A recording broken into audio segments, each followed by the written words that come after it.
It has been a while since I've done a weekly update. It's been about 2 months. The last time I left you guys was talking about the choreography lab kind of experiment that I was doing with Temper Tantrum, which turned out to be a fantastic experiment. Anyways, a lot's happened since then. That so much so that it caused me that I just didn't have time to do the weekly updates, which I was kind of anticipating. Because prior to that, let's roll it back. So I think it was beginning of September. Let's start off with the thing some of you guys care about is the reactions. Currently, at the time of this, there's no reactions going out for Emeroy TV or Temper Tantrum TV, but the Patreon stuff for the Patreon exclusives, such as Street Dance Girls Fighter, and some of the early stuff is still happening on Emeroy TV and on Temper Tantrum. We're likely gonna pick things back up in February for maybe Street Dance Girls Fighter 2, because we are restructuring how we do some reactions with the group, but I also want to continue doing some of the exclusive reactions with a small set of people who are available. But yeah, those are still going. But I will be picking up editing again for the YouTube channel. Maybe if not this week, probably next week, because the goal was to get caught up with all that stuff, but I got booked for Six Flags, and the rehearsals and the hours for the how many times we performed every week, and for 3 shows a week for 4 days a week was mentally and physically demanding. But I'll get to that in a sec. But yeah, the schedule between that and clients and Temper Tantrum performances and everything else in personal life just didn't give me the time I needed to edit the videos that I wanted. I've been recently editing the videos for better retention, and honestly, the results have been pretty good because there's usually a drop off with our videos after the reaction where we share our thoughts. So, anyways, yeah, still doing the reactions. Going to be hopping back onto that. Exclusives are still happening. We're gonna be also maybe on our off time. Max and I will probably be watching K-pop. I think that's the one with Megan Thee Stallion. But we also have like some offshoot ones, like some of the TV shows that we've been just watching, some movies. So hopefully you guys enjoy that. For Emeroy TV, I will be starting to add some more, like, I'd say talking head, dancer, motivational type of advice again, because there's just a lot of stuff that's been on my mind about dancing and career that I want to share. So that will be going out again on the main YouTube channel. Same with Temper Tantrum. We're going to be releasing a lot more dance videos that we've filmed, especially Universal Rhythm. Now that the film is finally out, we're going to be sharing the whole film, but also the small segments at least once a week, and then obviously along with the other reactions in the podcast as well. I auditioned for Six Flags Fright Fest, and I was waiting for results. I'd say rehearsals were pretty standard, but also like can be pretty brutal because depends on how tired you are that day, or if you got enough sleep. But it's a full hour day of dancing, or a full 8 hours of dancing.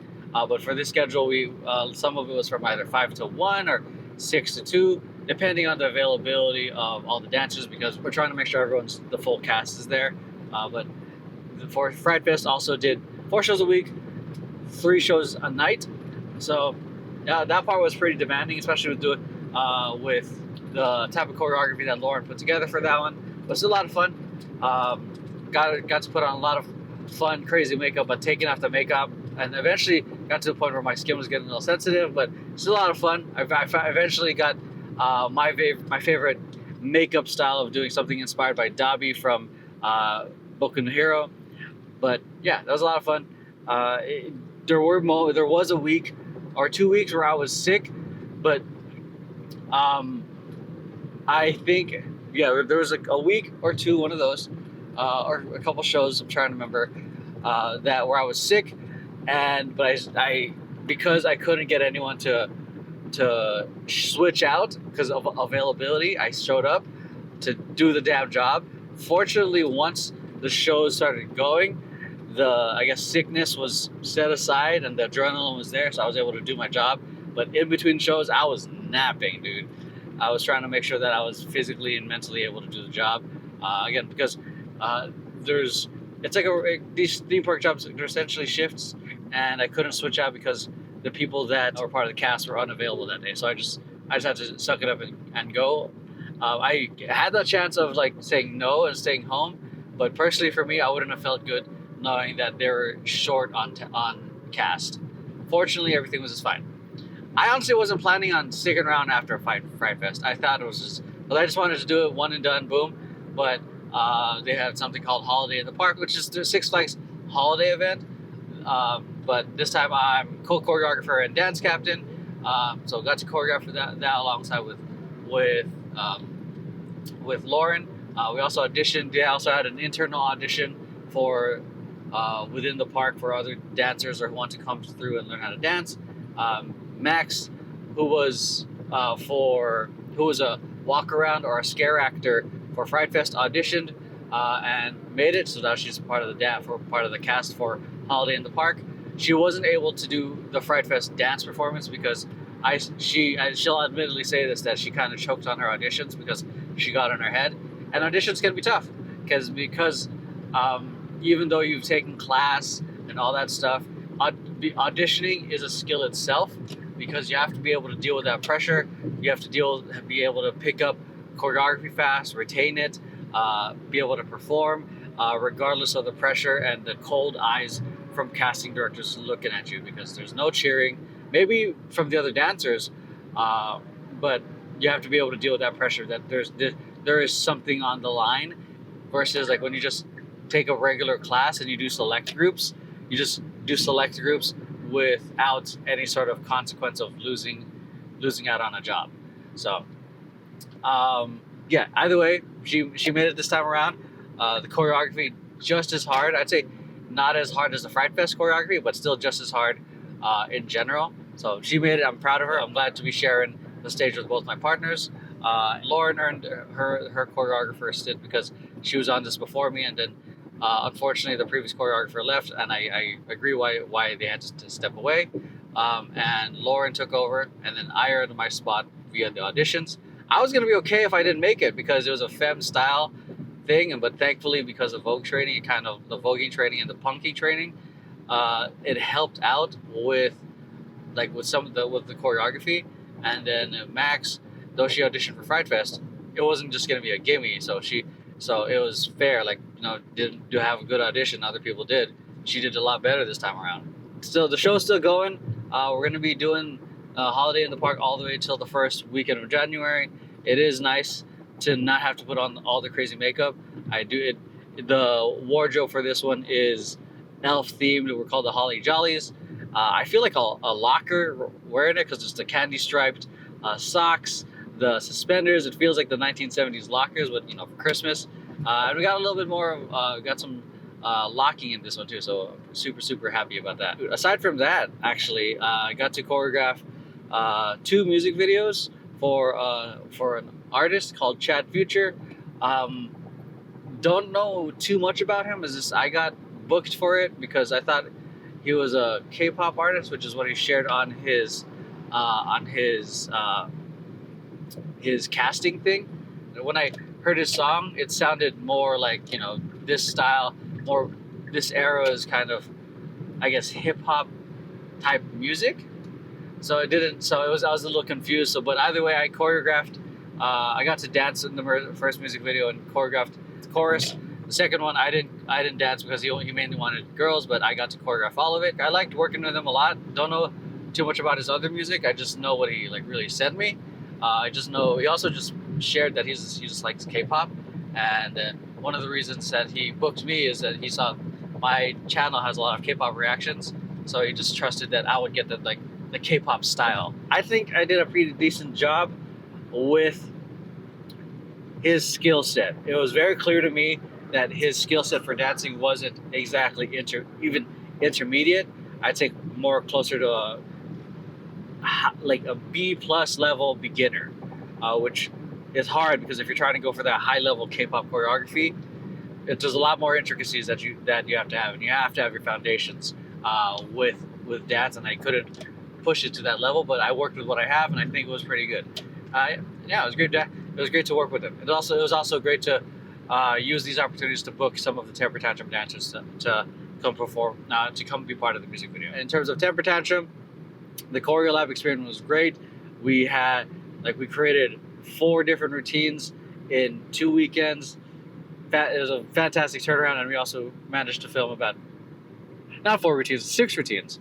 And we filmed about 6 different videos, so it makes me optimistic with how we can use this approach for other projects that we're going to be doing. In terms of there's still a commercial that we need to film that got delayed because of availability. We have a show coming up next year. We performed at least twice a month since August. Choreo Lab, September was all month Choreo Lab, but October we performed at Game Night with the creators of South LA Pride. We also performed at Loose Cannons, which is a dance industry event. In November, we performed at our own screening for Universal Rhythm, so I'm glad we finally were able to do that. And I'll speak on that in a sec. And we performed at Maxed Out, which is a more competitive community event, but we performed as exhibition. Just backtracking, going to Loose Cannons, performing at an industry event. Loose Cannons was our first industry event as a dance company. A lot of the stuff we had been doing recently, actually a lot of it has been primarily either our own self-produced shows or a community event, which was usually is filled with a lot of regular people.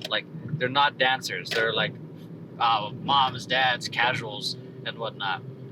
Loose Cannons had dancers, and you can feel, I don't know about everyone else, but I can feel the other dancers observing and judging each other, not just me, but because I know I'm fucking doing it. Oh, that's a cool idea. That concept can be tweaked a little bit more. I know I'm doing that. I know other people are doing that as well. It's almost like, for me, it felt like scoping out the competition because we want to put out a good show. I don't know if that's how everyone is, but that's how I feel, especially coming from the competition realm. When you see other crews, you check them out, or sometimes you just end up gawking and you just get lost in the sauce watching other people. So it was nice to have that pressure, in my opinion, to be able to represent at this type of event. So going to Universal Rhythm, revisited our screening, finally got to do it.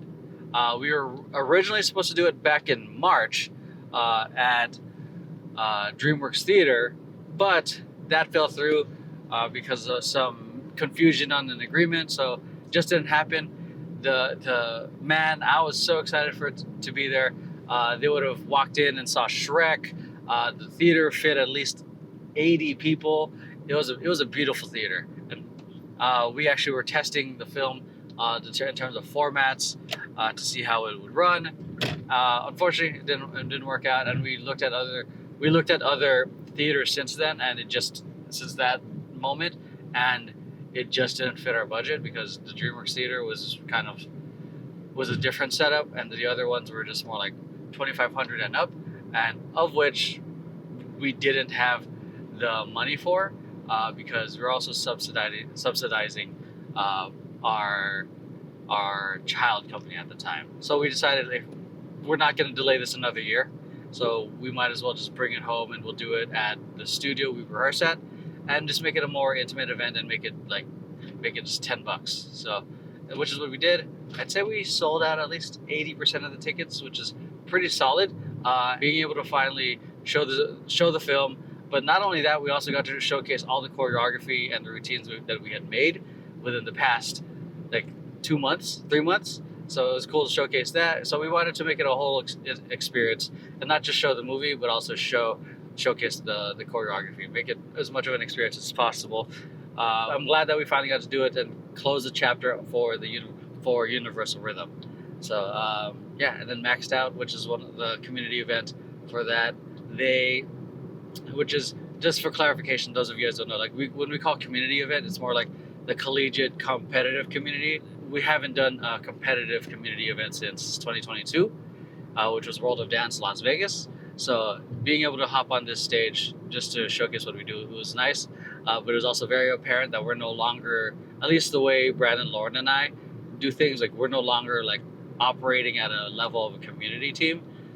community teams are more competitive, so there's a lot more intricacies in terms of formation changes, dynamics, direction changes. I'd say we did what we did was good enough to be some form of entertainment for a show. But if we were to compete, I don't think we would have placed. But it was something to at least to showcase what we can do, because we did okay formation changes, some dynamics here and there. But I think what carried a lot of the routine was the narrative and the music choices. And I think we just put together an overall entertaining routine, not a competitive routine. And there's a distinction of that too. Like, we noticed how different we are compared to everyone else. That was fine. We wanted to showcase and show out what we did, because that's essentially a lot of our roots, and a lot of our friends are still involved in the competitive community, whether they're hosting the show or they are, they're now coaching for other teams. In terms of vision paradox, unfortunately, one of our clients, our security client, had to step down and shut down business because of some shit that they got to handle with family overseas. So, which is unfortunate, but I'm not going to go into it. It's their story, and that's as much as I'll go with it. But that's like the broad strokes of what happened, which sucks. I'm still in contact with them, but I'm not sure when they're going to pick things back up, to be honest. In terms of our comedy client, they're doing pretty well. A couple of their videos recently went viral. I'd say I would call it relative virality versus global virality, because global virality is I would say 10 million, 100 million views.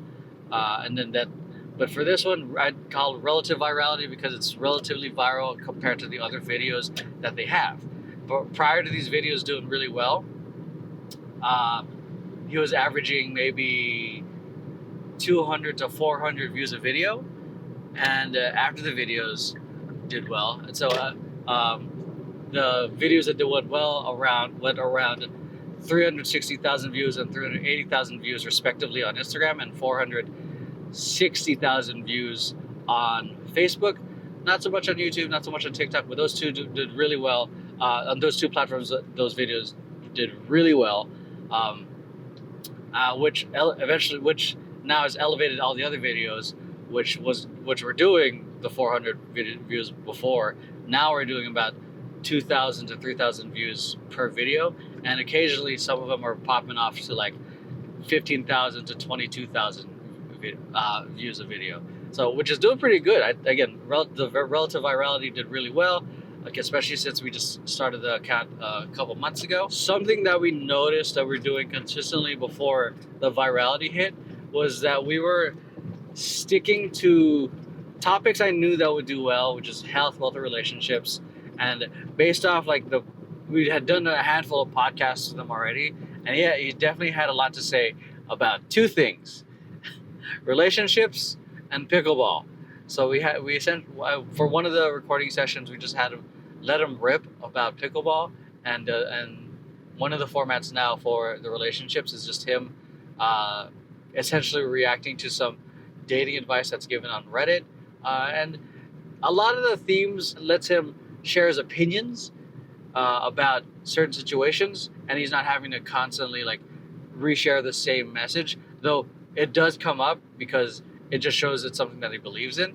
But yeah, we're also trying to repackage that same messaging to be different, because doing a solo podcast can be pretty tough. So it's essentially our job to come up with the prompts to help bring out what he is naturally good at. Throughout all the different types of content and the volume that we've done, we have a solid idea of the format and how we want to package it, how we want to do the hooks, how we want to do the copy, how we want to do the subtitles, and how we want to film it. Again, the data does not lie. But moving forward, that's more or less the format that we're going to stick with for continued growth. It goes back to what I believe is a 70-30 rule. Stick to 70% with what you know is working. 30% is just the experiment. So since we started working with them, we didn't know what worked. So we were 100% was just experimentation until we figured out something that that actually stuck and worked well. Because we can copy a format someone else does, but doesn't mean it's going to work for you or your audience. Because Last thing is Ochacha, or now known as Mahocha.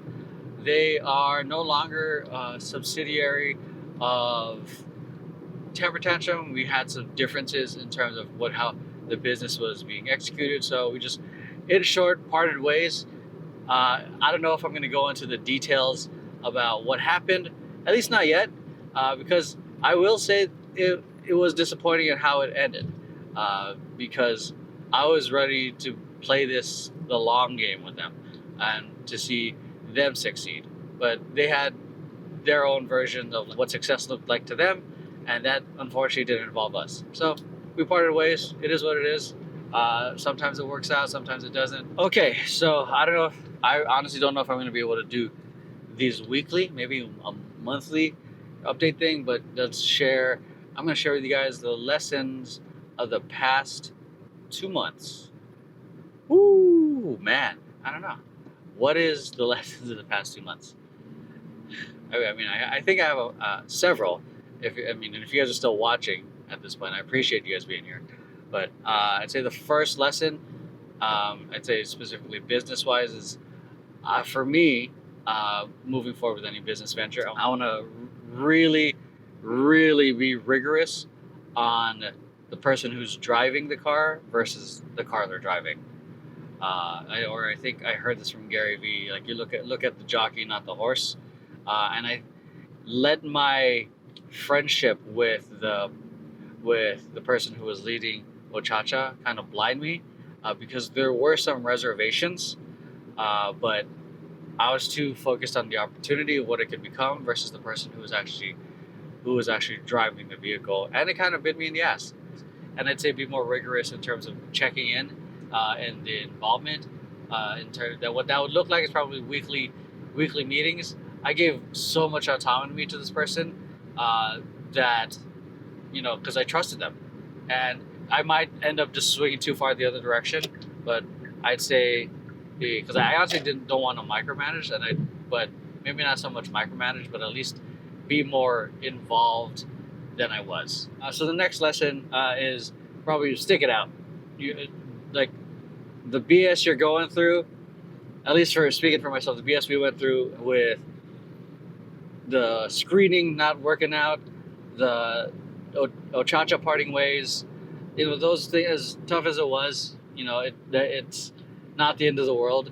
It's just hard dealing with the process. One thing that's guaranteed in life is hardship. So, if anything, it made us stronger. Not just myself, but also the leadership with Temper Tantrum. That we were able to be in support of one another. We were able to hear each other out, hang out, and just listen to each other and give each other the space we needed to talk. And as we move forward, and as painful as it is that day or today, it'll be very different 3 months from now, 5 months from now, 5 years from now. It'll only be the same if you hold on to it. If you hold on to it and you live there, shit, that's going to be your reality. But if you see it as a pit stop in your journey, then you'll realize that you're not going to be here long. You just gotta fill up, get the fuck out, get what you need, learn the lessons, get out. And I'd say the last thing is, get feedback. Get feedback from your friends, your boss, your loved ones, because we're living in our lives and we don't always see our shortcomings, because there's what we know, what we don't know, and what we don't know, we don't know. One of the things I didn't mention earlier is that every November we do evaluations of Temper Tantrum. It's a very long eval form. Members of the team give each other evaluations. Like, every single member, what about this person, this leader? How is the culture? What do you think could be improved? What about these experiences, these shows? How is it run? We try to get as much qualitative data from them because it helps us. It gives us direction. One of the things that we got this year is that we weren't as tough this year compared to last year, where we were very let's fucking go. This year we kind of took that feedback and kind of tried to balance it out. I'd say with the feedback sandwich of here's what you're doing well, feedback can be improved. But that was the common feedback of like they wanted a little bit more. Not everyone, some sternness. But unfortunately, we were able to see who asked for that because you got to work with the person in front of you. Some people are able to deal with the direct, honest, maybe even blunt feedback. But then there's others you gotta cater to their emotions. You gotta cater to how they may interpret it, because some people may interpret it as I'm not good enough, or whatever it is that whatever it is their filter is. So you have to. That's where the feedback sandwich would be helpful in terms of what's good, what needs improvement, but remind them overall that they are doing well. So again, it's being aware of the personnel you're working with and who is in front of you, because you cannot coach everyone the same way. So yeah, that was the feedback that was given to us from the team, but then also the directors gave each other feedback, because feedback, if it lands, it's direction. And if you're constantly getting the same feedback and you're like, oh yeah, I know if I did this, I'll get better or whatever, and you're getting that same thing over and over, that means you haven't learned the fucking thing. That means you keep repeating the same bullshit that leads you to the same feedback. If you learned the lesson and actually applied it, you'd level up to a different thing for the next. You'd level up to the next lesson. If it's anything that I really value, is I keep growing and learning as I get older, because as much as I would like to stay young, my body's gonna be limited, but I would still like to be knowledgeable and be able to do things in other ways. And the only way I think I can get better is to get that feedback, even though it may be, uncomfortable, because I think I'm good at something when I need to improve on certain things. But I think that's the best part about being human, is you get to continue growing if you choose to keep growing. Just to add more to that, like, feedback doesn't just always have to be verbal feedback feedback doesn't always have to come from your friends, family, co-workers, boss, loved ones. That will help because they'll give you a perspective. If one friend says a certain specific feedback and you have 10 friends saying that same feedback, that's something to fucking listen to. Like, if saying, oh yeah, if you have, you are a little, what do you call it, short fused, and you have like 10 other friends that say that, maybe you're a little short fused, because you're the common denominator in all those experiences. Or another lesson is, what's something that's triggered you, and what's the lesson to learn from that? Because the triggers are usually where the lessons are at. A lot of people lately, at least from what I see from the interwebs, is that people try to avoid their triggers and they try to shift the world around them. And though I agree, there's just some people and environments that you should just not put yourself in, especially if it's not healthy. But it is also your responsibility for your own mental health to be able to understand the triggers that come up for you, because those are the lessons that you need to look at. And if that's the thing that keeps coming up for you, that's the thing that you need to look at and learn from.